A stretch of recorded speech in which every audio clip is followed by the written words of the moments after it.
Shalom Bapak Ibu, Saudara-saudari yang terkasih di dalam Tuhan kita Yesus Kristus. Rumah Tuhan adalah rumah kita, menjemaatkan keluarga dan mengkeluargakan jemaat. Jadikan GKT Banyuwangi menjadi rumah rohani, tempat kita saling menguatkan dan menumbuhkan. Bapak Ibu Saudara yang terkasih di dalam Tuhan kita Yesus Kristus, pada pagi hari ini kita akan merenungkan firman Tuhan dari Nahum pasal yang ketiga ayat 19. Saya bacakan bagi kita bersama. Tiada pengorbanan untuk cederamu, lukamu tidak tersembuhkan. Semua orang mendengar kabar tentang engkau, bertepuk tangan karena engkau. Sebab kepada siapakah tidak berturut-turut menimpa kejahatanmu? Bapak Ibu Saudara yang terkasih, tema kita pada pagi hari ini adalah hukuman atas Niniwe. Kitab Nahum ditutup dengan sebuah pernyataan yang sangat tegas. Tiada pengobatan untuk cederamu, lukamu tidak tersembuhkan. Kalimat ini bukan sekedar menggambarkan kehancuran sebuah kota, tetapi menyatakan keputusan penghakiman Allah yang final atas Niniwe. Kota yang dahulu pernah mengalami belas kasihan Allah pada zaman Nabi Yunus, kini menghadapi murkanya karena mereka tidak kembali hidup pada hidup yang benar. Mereka selalu terjerumus dalam dosa dan tidak mau bertobat.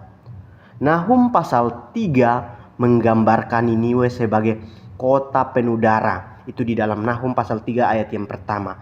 Seluruh kejayaan Asyur dibangun atas fondasi yang salah. Kekerasan, penindasan, tipu daya, dan kesombongan. Mereka merasa tidak ada bangsa yang mampu mengalahkan mereka. Namun mereka lupa bahwa ada pribadi yang jauh lebih berkuasa daripada semua kerajaan di bumi, yaitu Allah yang kudus dan adil. Dalam ajaran Kristen kita percaya bahwa penghakiman Allah bukanlah tindakan yang sewenang-wenang. Allah selalu bertindak sesuai dengan kekudusan, keadilan, dan kebenarannya.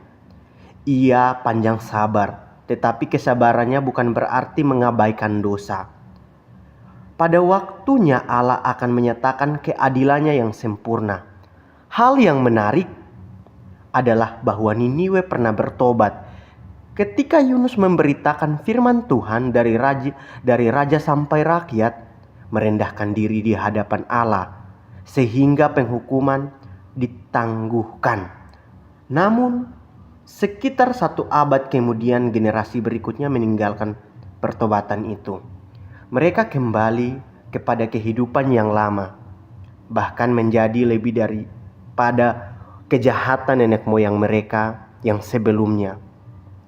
Peristiwa ini mengajarkan kita bahwa pertobatan bukanlah sebuah peristiwa sesaat, melainkan gaya hidup orang percaya.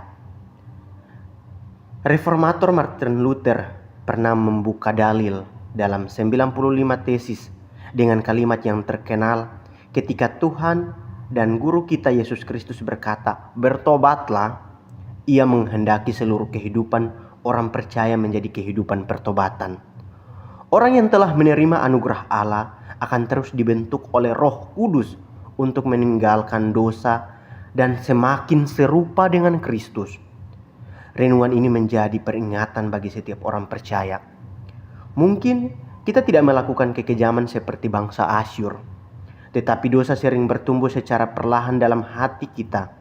Kesombongan, iri hati, kepahitan, cinta uang, kemunafikan, atau sikap merasa diri paling benar dapat berkembang tanpa kita sadari apabila tidak segera dibawa kepada Tuhan.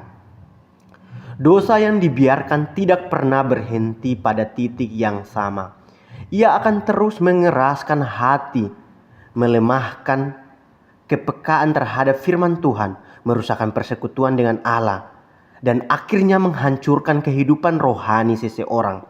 Sebaliknya, orang yang setiap hari datang kepada Kristus dengan hati yang hancur dan terus mengalami pembaharuan oleh kasih karunia-Nya, Kabar baiknya adalah selama hari ini masih disebut hari ini, pintu anugerah adalah Allah selalu menyediakan dan masih membukakan bagi saudara dan saya. Datanglah kepada Kristus dengan iman dan pertobatan di dalam nama Yesus Kristus. Dosa diampuni, hati diperbaharui, dan hidup dipulihkan. Karena itu jangan menunda pertobatan. Datanglah kepada Tuhan setiap hari, sebab hanya Dialah sumber keselamatan dan kehidupan kita. Bapak, Ibu, Saudara yang terkasih, di sini ada 3 refleksi yang saya ambil. Apakah saya masih memiliki hati yang mudah ditegur oleh firman Tuhan? Atau adakah dosa yang selama ini saya anggap kecil tetapi sebenarnya mengeraskan hati saya? Atau apakah hidup dalam pertobatan setiap hari? Atau hanya mencari Tuhan ketika kita menghadapi kesulitan? Itu menjadi pertanyaan penting. Kiranya firman Tuhan ini memberkati kita. Bapak, Ibu, Saudara yang terkasih, saya mengajak kita satu hati di dalam doa. Sekaligus kita akan berdoa bersama-sama untuk GKT Maranatha yang hari ini spesial mengalami pertambahan usia 1 tahun menjadi 48 tahun. Mari kita sama-sama berdoa dengan membuka suara kita. Bapa yang Maha Kudus, kami bersyukur karena Engkau adalah Allah yang panjang sabar, penuh kasih tetapi juga adil dan kudus.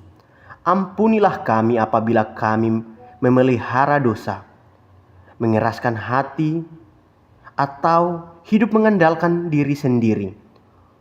Oleh kuasa Roh Kudus bentuklah kami menjadi orang yang setiap hari hidup dalam pertobatan dan semakin serupa dengan Kristus.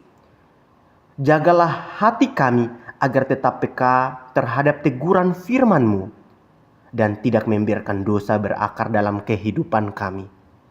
Kami juga mengangkat GKT Maranatha yang pada tahun ini dan pada pagi hari ini memasuki usia pelayanan yang ke-48 tahun. Kami bersyukur atas setiap penyertaan dan pemeliharaan-Mu selama ini. Kiranya Engkau terus memberkati jemaat, para pendeta, majelis, guru sekolah minggu, kaum muda, serta setiap pelayan. Teguhkan gereja-Mu untuk setia memberitakan Injil. Berpegang teguh pada kebenaran firman-Mu dalam kasih dan menjadi berkat bagi banyak orang. Biarlah seluruh pelayanan GKT Maranatha hanya memuliakan nama Tuhan Yesus Kristus, Kepala Gereja yang hidup. Di dalam nama Tuhan Yesus Kristus, kami telah berdoa dan mengucap syukur. Amin.